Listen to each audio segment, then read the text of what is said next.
Alright, like, click, and subscribe, do all that. You already know what time it is. It's Netflix time. This show is called No Escape Room.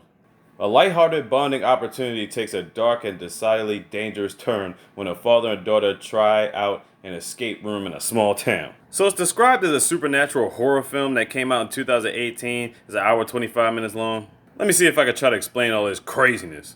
So here we have Karen and her dad just driving along the coast, just chilling. Karen's not really paying her dad any attention. So apparently he only gets his daughter like that like once a month for like a weekend. And she's not too thrilled because they driving around the middle of nowhere, and I think she could have went to a trip to Paris, but instead she's driving her father down the coast to like Oklahoma or some bubblefuck town somewhere. On top of that, the car overheats and they really dreading the trip at this point. And she's so worried about being on her cell phone, she almost gets hit by a random car. Just ridiculous. So anyway, they go to some random spot to get something to eat. And they ask this waitress about this escape room place. And she's like, you don't want to go there. You don't want to bother with all this. So she tries to spook them into not going. But then she's just playing around. She's like, psych, go ahead and have fun and enjoy yourself. So she goes to the bathroom, hears a key drop. And the waitress comes out the bathroom stall. And why is all that important? Because it comes back up later on in the movie. I'll explain.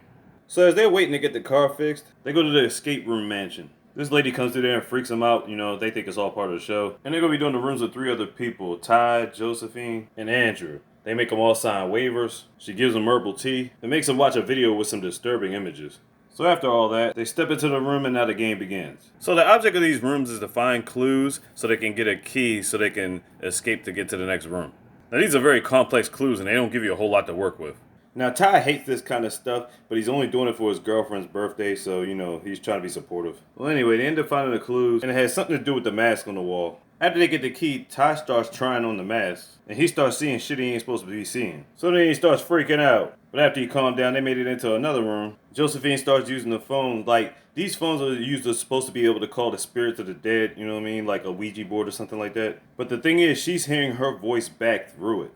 So he's freaking out because the voice is responding differently. She's saying that the voice wants to speak to Ty. He's like, fuck that shit. But then he ends up picking up the phone. When he's talking on the phone, his ear starts bleeding. He looks at the telephone prompter. There's worms all in it. He's like, what the fuck? He starts freaking the fuck out. Now, the lady at the beginning says that if you can't take it anymore, go back to the door and yell the words awake, and then they'll open the door for you so you can get out.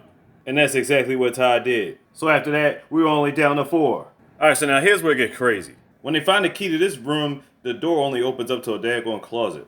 In the closet, they see the chick that was at the beginning of the thing. She's in there just fucking dying. Talking about the real architect is back and they're pretty much done deal. Josephine thinks it's still part of the act, but the rest of them think this shit is real. Dad's fucking tripping at this point. But whether they freaking out or not, they still have to complete the game to get through the doors. But seeing as how that door led to a dead end, they pushed her through a window at the top of the other door on the other side. She tried to open the door from her side, but to no avail. She goes exploring throughout the house, which takes her right back to the front. And because she found the room to the basement, which triggered another door, their door opens up and they're able to get free.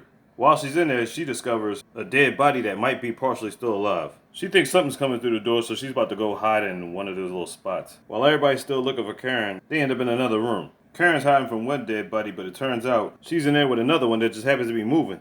Meanwhile, our crew gets the combination and finds the third key. But as they're leaving, Josephine sticks around looking at the film for whatever reason. So the thing is, they end up leaving out the door, thinking Josephine's right behind them. The door shuts, and Josephine's trapped. Alright, so this is the part that's supposed to freak everybody out. So she's watching the film, but the film turns into herself. It's her basically trying to get out of that same room, and she's stuck in it. So she basically keeps coming in at one end, and out the other, coming right back over here. And it loops like that. That shit is fucking crazy.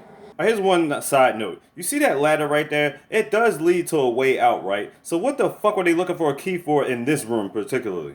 Why didn't they use the ladder to get out? Well, you'll see in a minute. So she's looking around to find another way out, and while she's doing that, she ends up seeing fucking tied through the sheets. Yo, this nigga hung himself. Holy shit. Did he really hang himself, or did somebody put him up there? What the fuck happened? Meanwhile, Karen's still scared to come out because she thinks that dead body's in there or something. But then Andrew pops up. So it's basically just her and Andrew down in this part of the room. So now they both in the basement trying to find a key to get up out of there. Meanwhile, Josephine's freaking out. She picks up the phone, she's talking to herself, and she's talking to Ty. It's like, how is this even possible? So she says, fuck the bullshit, I'm climbing up the ladder and get the fuck up out of here. Only problem is a step breaks off the ladder, she falls, and some rusty equipment goes through the back of her head, through her eyes, done deal, dead. So now if you're keeping up, the only people left are Karen, Andrew, and Karen's dad. Then he gets distracted for a second and starts staring at this picture. A picture of lake, grass, and some trees. Then before you know it, he's actually in the painting. Or at least so we think. All of a sudden, this random ass chick pops up out the river. She approaches him and starts kissing all on him. But then the gear just pops up and he's really just wrapped around in chains. Like, what the fuck is going on around here? Then I guess he snaps back out of it and he's not in the painting no more. Like, I don't know what just happened. But apparently he was in the painting because he has dirt on his shoes. What the fuck is happening around here? Karen and them gotta dig through the toilet to get the last key. Andrew ends up pulling up a fucking hand. But eventually they do get the key and they gotta travel through the tunnels. While they're in the tunnel, Andrew gets snatched up, never to be seen again. Who snatched him up? We don't know. And yeah, he doesn't come back. So the rooms go in a maze and Karen and Dad end up finding each other. Basically the rooms are recycled, but the thing is they have to find the master key. Turns out the master key was inside the girl that's in the closet in her stomach. Dad pulls it out, it leads to this door, and for some bizarre reason they end up in the bathroom that they were at the restaurant. How the fuck does that take place? But guess what? It gets even crazier. They hide in the stalls and outside they see Karen. That's right, Karen sees herself. So they're seeing the event that occurred when Karen was in the bathroom and the waiter popped out and was using the bathroom and the dad was telling her to come on. My question is, how are they seeing this shit? Are they really still alive? Like, what is the deal? So they walk out the bathroom and they're back in the cafe. They go outside, and she sees that their car is still in the parking lot. They get in the car, but then soon they quickly realize the glove box has an escape room lock on it, and so does the wheel. I'm like, oh shit. And the last thing it shows is the image of the house. It's crazy. So I'm trying to figure out, is it like when the dad was looking into the painting and he was stuck in there? Is that what this is supposed to be? Are they stuck in the painting of themselves inside the car? Or are they even still alive in the first place? It's crazy. Well, I say check it out. No Escape Room on Netflix. Check it out. Like, click, and subscribe once again. Do all that. You already know what it is. GM Slick DZ, all the easy, Mr. Big, good goddamn slogan.